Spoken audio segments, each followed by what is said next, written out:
Dear students, today we are going to start Chapter 1, Maths Part 1, Angle and its Measurement, Exercise 1.2.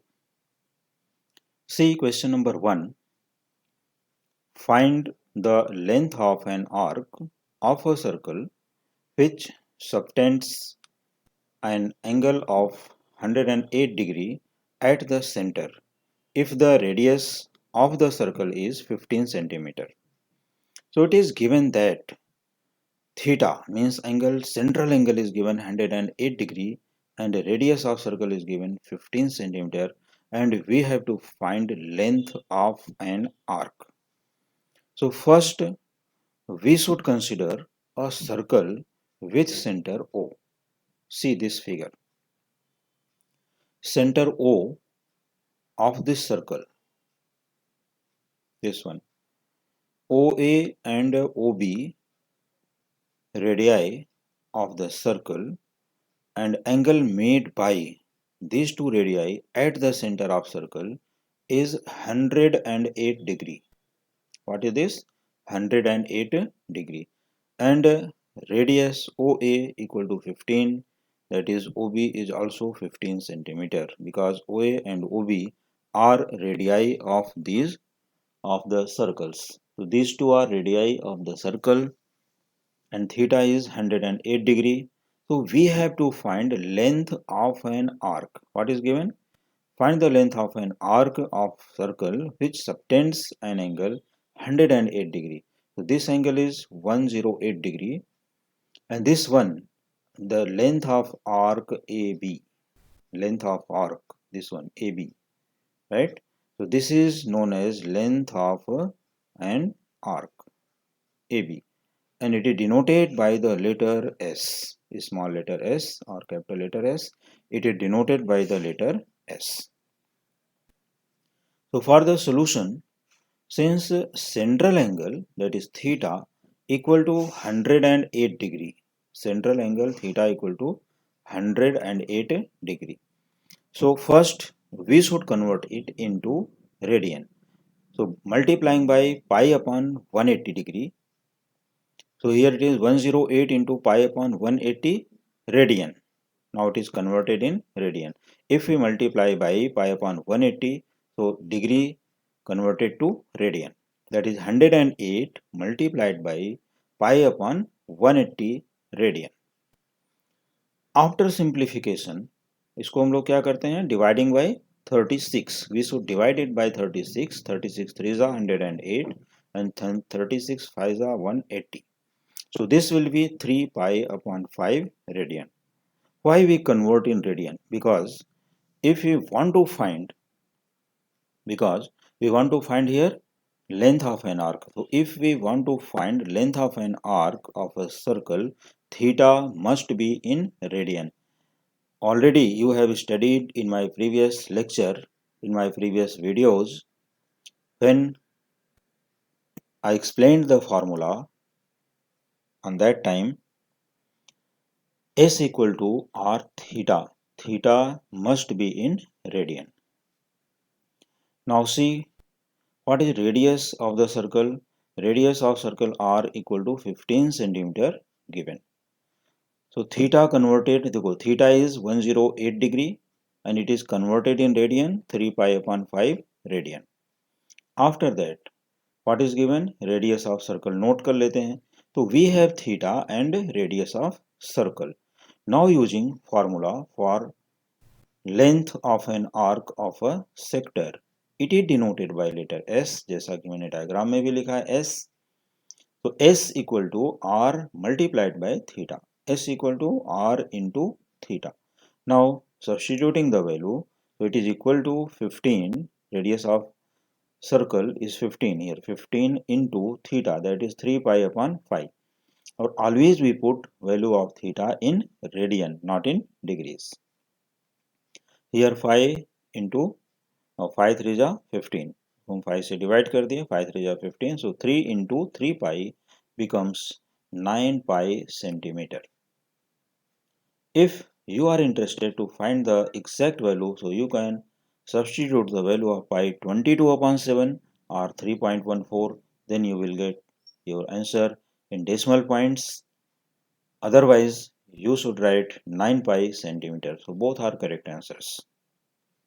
But for the competitive exam, sometimes they can give the answer in decimal point. So you should substitute the value of pi 3.14 or 22 upon 7 for comparison of the options A, B, C, D or others. Clear? So for any question, if theta is given and radius of circle is given, so you can find length of an arc of a sector easily by using this formula S equal to R into theta, that is radius of circle into angle made by two radii at the center in radians, and substituting the value 15 into 3 pi upon 5 equals 9 pi centimeter. Clear?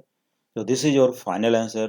Length of an arc of a sector of circle equal to 9 pi centimeter. तो 9 पाई किसका length आया? ये arc length, ये AB का length कितना आया? 9 पाई centimetre. Clear? तो ये जो रेडियस है ये 9 पाई सेंटीमीटर होगी और ये इसकी रेडियस ये आर्क लेंथ है 9 पाई सेंटीमीटर और ये रेडियस है 15 centimetre. Okay. So this is your final answer. You can convert in decimal point by multiplying 3.14 or 22 upon 7 if you are interested. Otherwise, this answer is okay. Now see question number 2. For question 2, the radius of a circle is 9 centimeter. Find the length of an arc of this circle which cuts off a chord of length equal to length of radius. This means in this question radii or radius of circle is equal to the length of chord of the corresponding sector. So see the figure for this question, and the radius of circle is what? It is 9 cm. Only radius is given. You have to find first theta from the figure, or you can say according to the given condition in the question. So see the diagram first. This is a circle with center O. OA and OB are radii of the circle. AB is chord of the circle. AB of the corresponding chord. Corresponding chord मतलब ये जहाँ पर to radii ends होती है, ये radii जहाँ पर circle को टच करती है, वहां से हम जो कॉर्ड एक दूसरे को ज्वाइन करने के लिए ड्रॉ करेंगे, that one is called corresponding chord. तो ये सबसे पहले हमें समझ लेना है कि देखो OA equal to OB radii of circle and it is given that AB equal to radius of circle. तो इसका मीनिंग क्या हो गया? OA equal to OB equal to AB means all the three sides of triangle OAB are congruent. And when all the three sides of triangle AB or of triangle OAB are congruent, then the triangle is called an equilateral triangle. What is called? An equilateral triangle. And we know that each angle of an equilateral triangle is 60 degree. 60, 60, 60 each. Total मिला के कितना हो गया? 180. Right. अब इसी के through जो भी आर्क यहाँ पर फॉर्म होता है मीन्स आर्क AB. देखो ये आर्क लेंथ AB है, आर्क AB. तो ये आर्क AB का लेंथ हमें फाइंड करना है. इसको मैंने डिनोट किया है लेटर S. ये जितना यहाँ पर एरो करके शो किया गया, that length we have to find. Now start its solution. For the solution, since radius of circle is equal to its chord, radius of circle is equal to its chord, that is OA equal to OB equal to AB. क्योंकि ये given है, ये statement अपना क्या है? Given. तो इसके according we can write OA equal to OB equal to AB. All the three are same. If all the three sides are equal, therefore triangle AOB is an equilateral triangle. Therefore angle AOB, देखो अब तीनों angle यहाँ पर हमें लिखने की जरूरत नहीं है क्योंकि हमें सिर्फ सेंट्रल एंगल, ये थीटा से मीनिंग है, central angle AOB is how much. तो therefore angle AOB equal to 60। इसके लिए मैंने सिर्फ एक ही एंगल यहाँ पर शो किया है कि तीनों एंगल यहाँ लिख करके कोई कंफ्यूजन में नहीं जाना है। Okay, so angle AOB that is theta equal to 60 degree by property of an equilateral triangle यहाँ पर लिख देते हैं। तो थीटा हमें मिल गया 60 डिग्रीज। तो 60 डिग्री को कन्वर्ट करते हैं रेडियन। तो इसका रेडियन कन्वर्जन देखो, if we multiply by pi upon 180, तो 60 degree converted in radian. So this is equal to 60 into pi upon 180 as 1 degree equal to pi upon 80 radian, जैसा कि यहाँ पर फॉर्मूला लिखा गया है। अब यहाँ पर देखो 60 3 जा 180, so therefore theta equals pi upon 3 radian. theta equals pi upon 3 radian. So theta converted in radian and its radius r, radius of circle r equal to 9 centimeter given. What we have to find the length of an arc. So for length of an arc, using formula length of an arc S equal to R into theta. So value of R is 9 and theta equal to pi upon 3, 3 3 is 9, यहाँ पर divide कर दोगे तो 3 pi centimeter. Therefore length of an arc S equal to 3 pi centimeter. If anyone is interested in decimal answer, to substitute value of pi 3.14 or 22 upon 7 and simplify, we get our answer in decimal points. फिर से देख लो, triangle AOB is an equilateral triangle because it is given AB equal to length of radius. Chord AB is equal to length of radius. If it is equal, तो triangle AOB is an equilateral triangle, क्योंकि OB तो already equal है radius है, OA equal to OB और ये OA equal to length of chord, या OB equal to AB and this is already equal because it is radius of the same circle. तो triangle AOB इस तरह से क्या हो गया, इक्विलेटरल ट्रायंगल। और इक्विलेटरल ट्रायंगल का ईच एंगल क्या होता है, 60 डिग्री। ओके, तो 60 डिग्री को सबसे पहले हम लोग क्या करेंगे, रेडियन में कन्वर्ट करेंगे, और रेडियन में कन्वर्ट करने के बाद फिर रेडियस नोट करेंगे कि रेडियस कितना दिया हुआ है, या रेडियस को पहले भी नोट करते हो सबसे ऊपर तो भी चलेगा। तो length of an arc S equal to R into theta, 9 into pi upon 3, simplifying we get it is equal to 3 pi centimetre.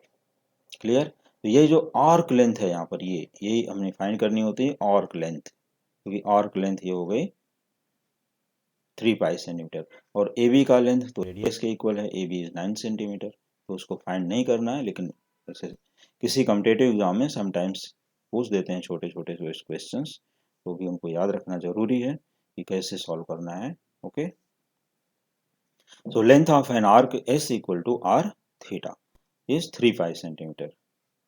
Now see next question, question number 3। For third question, find the angle in degree subtended at the center of a circle by an arc whose length is 15 centimeter.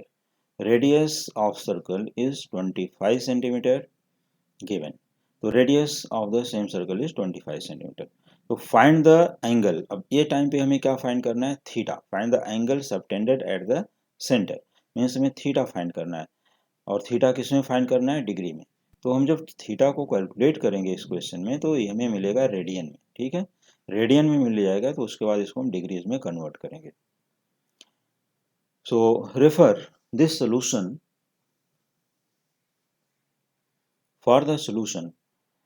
Length of an arc S equal to 15 centimetre given and radius of circle R equal to 25 centimeter given. So what is the formula for length of an arc? So length of an arc S equal to R into theta. S, this is S equal to R into theta. S for length of an arc. So length of an arc S equal to R theta, substituting the value S equal to 15 centimeter, 15, R equal to 25 centimeter, that is 25, and theta as it is. We have to find theta. So therefore 15 equal to 25 into theta. Taking 25 on the left hand side, we get 15 upon 25 equal to theta. Therefore, theta equals 5 3 are 15, 5 5 are 25. तो theta equals 3 upon 5 radian. तो सबसे पहले हम लोग यही check करते हैं कि थीटा हमें जो मिला ये रेडियन में मिला। तो एक तो ये रेडियन का आंसर हो गया, लेकिन हमें फाइंड किस में करना है?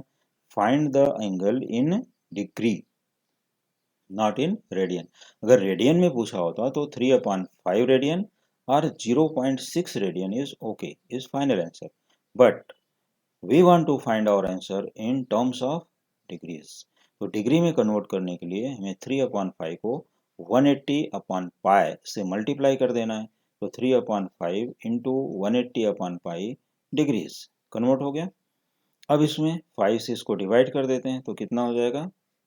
36। और 36 इंटू 3 मल्टीप्लाई करोगे तो 108 and pi as it is, तो 108 अपॉन पाई डिग्री।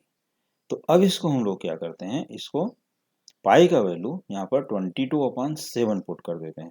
अगर डेसिमल में फाइंड करना है, जैसा कि मैंने फाइंड करके भी दिखाया है कि पाई इक्वल टू 22/7, तो 7 विल गो अप, रेसिप्रोकल हो जाएगा ना 22/7 का।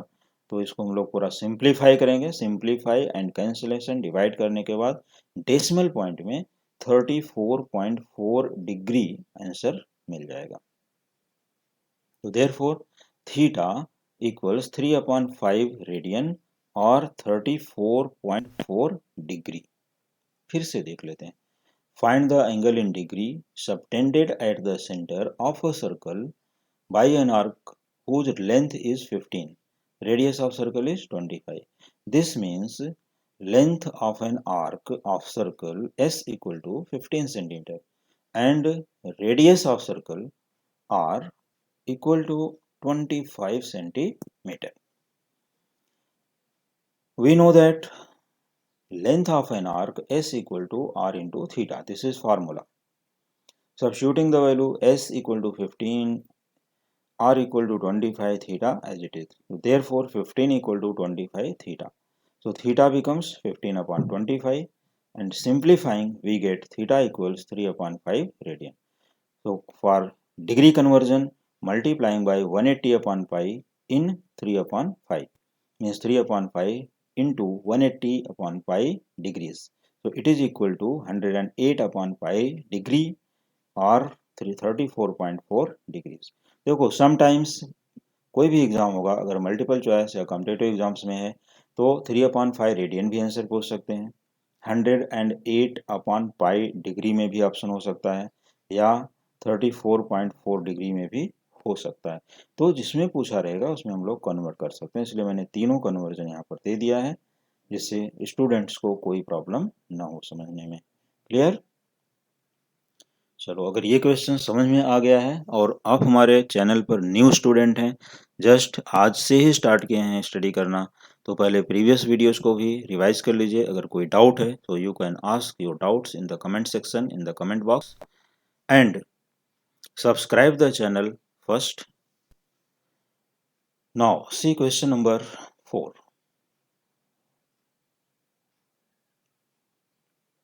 Question 4. A pendulum of length 14 centimeter oscillates through an angle of 18 degree. Find the length of its path. See once again. A pendulum of length 14 centimeter oscillates through an angle of 18 degree. Find the length of its path. So for the solution, first you should check the diagram. What is diagram? एक rough diagram बना लेते हैं। ऐसा कोई जरूरी नहीं कि हम लोग रफ डायग्राम यहाँ पर बनाएं, लेकिन समझने के लिए for best understanding we draw a rough figure.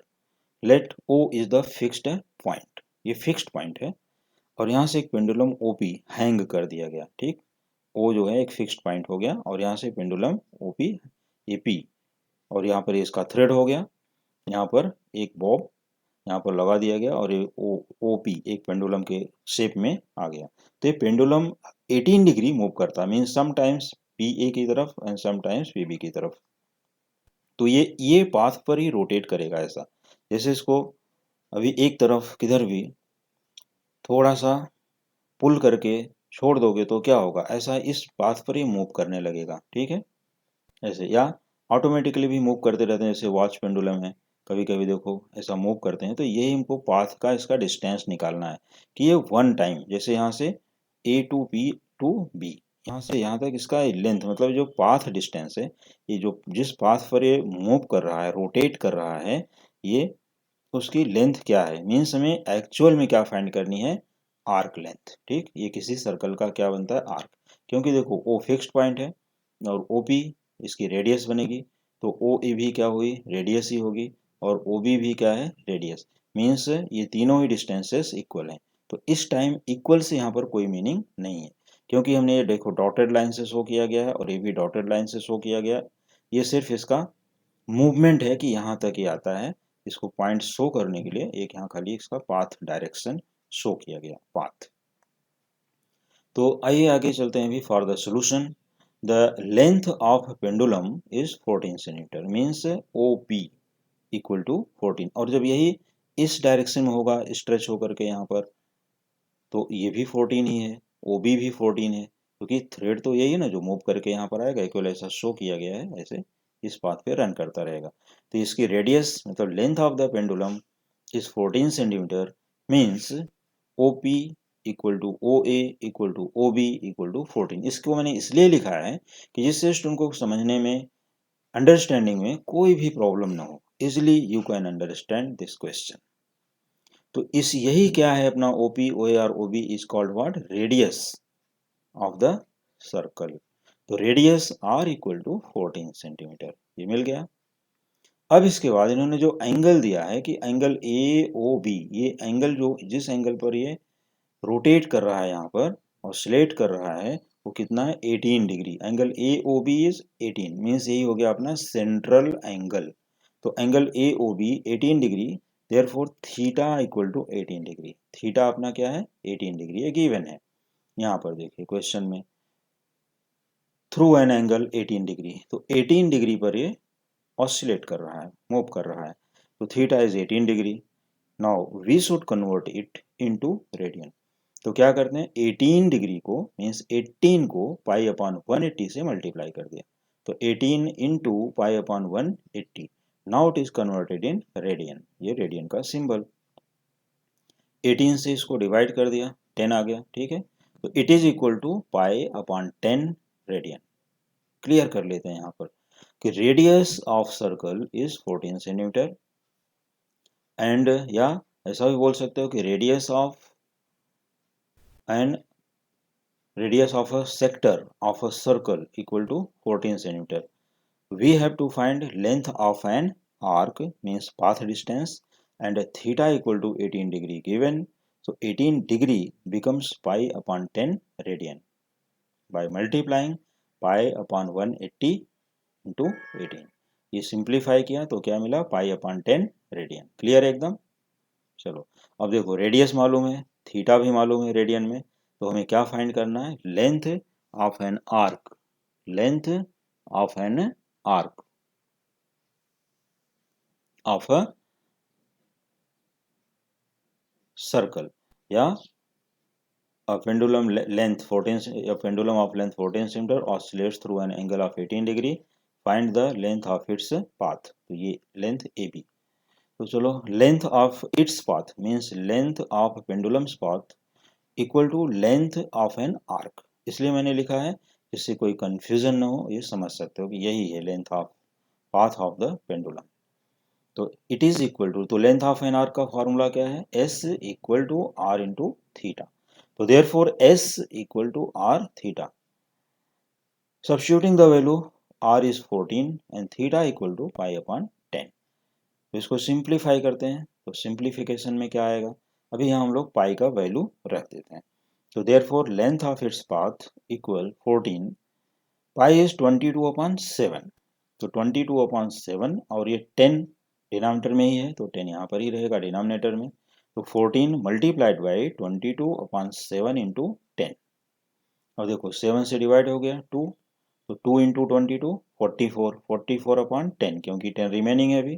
तो 44 अपॉन 10 को डेसिमल पॉइंट में क्या लिखोगे, 4.4 सेंटीमीटर। 44/10 equals 4.4 centimetre. तो यही अपना length of path of the pendulum. ये जो लेंथ ए बी यही है एस, इसी को बोलेंगे या length of path of pendulum which is equal to 4.4 centimetre. तो ये 4.4 सेंटीमीटर पर 18 डिग्री एंगल फॉर्म करते हुए यहाँ पर कंटिन्यूअस रन कर रहा है। ठीक, जब तक कि इसको स्टॉप नहीं किया जाएगा तब तक ये कंटिन्यूअस इसी पाथ पर ऑसिलेट करता रहेगा। तो that distance is 4.4 centimetre. Clear हुआ अभी?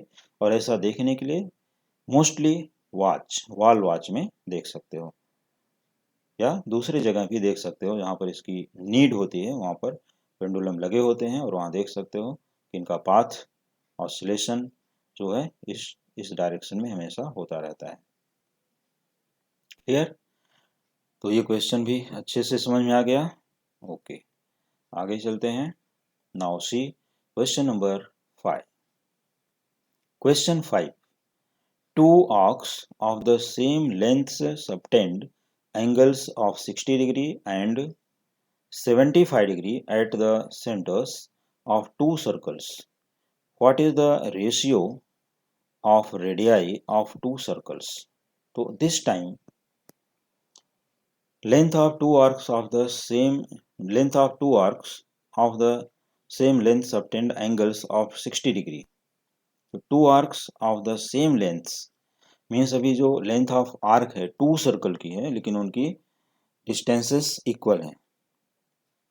तो उसको हम लोग क्या जूम करेंगे, यहाँ पर सोल्यूशन में देख सकते हैं। Let S1 and S2 be two arcs, therefore S1 equal to S2 and let it be S, therefore S1 equal to S2 equal to S। इसको S एज्यूम कर लेते हैं क्योंकि यहाँ पर दोनों का क्या दिया है, सेम लेंथ, ये सेम लेंथ है। अब इसके बाद हमें ये चेक करना है कि थीटा क्या है, क्योंकि टू डिफरेंट सर्कल्स हैं। तो this is first angle 60 degree and second angle is 75 degree. तो consider that theta 1 equal to 60 degree. तो 60 डिग्री से तो काम चलेगा नहीं, इसको हमें कन्वर्ट करना होगा रेडियन में। तो 60 into pi upon 180 equal to pi upon 3 radian. Radian में कन्वर्ट करने के लिए पाई अपॉन 180 से मल्टीप्लाई कर दिए। Clear? Now see second angle theta 2. So theta 2 equals 75 degree given. 75 multiplied by pi upon 180. After simplification, we get 5 pi upon 12 radian. So we have converted both the angles from degree to radian. First one pi upon 3 radian and theta 2 75 degree, that is 5 pi upon 12 radian. ये हो गया conversion. तो theta 1 theta 2 angles हो गए। S1 S2 हमने arc length assume किया हुआ है, but S1 equal to S2 equal to S because it is given in the question. Now we have to find the ratio of radii of these two circles. तो let R1 and R2 be their radii. Let R1 and R2 be their radii. Since S equal to R into theta, ये है formula अपना। Length of an arc of sector of circle S equal to R multiplied by theta. तो अगर हम यहाँ पर S1 R1 theta 1 इसको assume करते हैं और दोनों इक्वेशन को डिवाइड, देखो फर्स्ट सर्कल के लिए क्या होगा, S1 equal to R1 into theta 1, second circle के लिए S2 equal to R2 into theta 2 and divide by them. So we get S1 upon S1 upon S2 equal R1 into theta 1 upon R2 into theta 2. But S1 equal to S2, तो इनको हम S लिख सकते हैं क्योंकि हमने यहाँ पर एज्यूम किया होगा ना। देखो S1 equal to S2 equal to S, तो इनको हम S दोनों को लिख सकते हैं। तो S upon S equals R1 into theta 1 upon R2 into theta 2। Clear? और रीजन दे देते हैं, since S1 equal to S2 equal to S। So S going by S means यहाँ पर 1 अपॉन 1 हो गया। तो हमें R1 अपॉन R2 की वैल्यू फाइंड आउट करनी है। तो यहाँ से हम लोग क्या करते हैं, थीटा 1 और थीटा 2 को लेफ्ट हैंड साइड में ट्रांसफर कर लेते हैं। तो therefore theta 2 goes to numerator, therefore theta 2 upon theta 1 equal to R1 upon R2, क्योंकि थीटा 2 न्यूमरेटर में आ जाएगा और थीटा 1 डिनोमिनेटर में।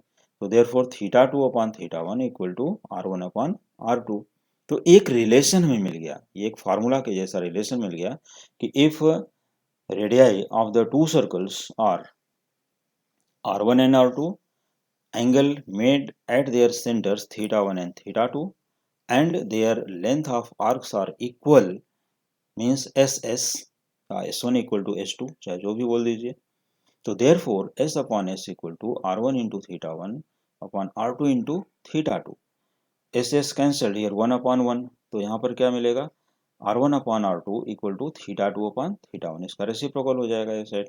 तो therefore R1 upon R2 equals, अब इसका थीटा 2 का वैल्यू रखते हैं पहले, तो थीटा 2 क्या है, 5 पाई अपॉन 12, और थीटा 1 क्या है, देखो यहाँ से थीटा 1 है, तो थीटा 1 क्या है, पाई अपॉन 3, तो pi pi get cancelled, pi pi get cancelled, and 3 goes to numerator, और 3 4 जार, जैसे यहाँ पे मैंने शो किया 5 pi upon 12 into 3 upon pi, यार पाई पाई गेट कैंसल्ड, 3 4 जा 12, ये 3 से इसको डिवाइड कर दिए, तो हमें आंसर क्या मिलता है, 5 अपॉन 4।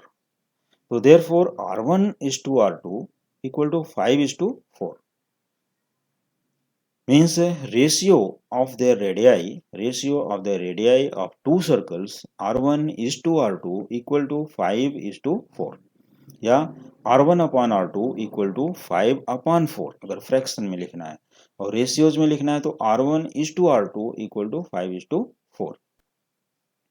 तो एक यहाँ पर मैं एक्सप्लेनेशन देना चाहूँगा अपने स्टूडेंट्स को कि यहाँ पर जो ये 5 to R1 is to R2 5 is to 4 it is the correct answer, while in your textbook it is given that 4 is to 5 is incorrect answer. Okay, so you should refer R1 is to R2 5 is to 4 which is right answer। और एक तरह से अपना formula भी बन जाता है कि R1 upon R2 equal to theta 2 upon theta 1 when length of arcs of two circles are congruent।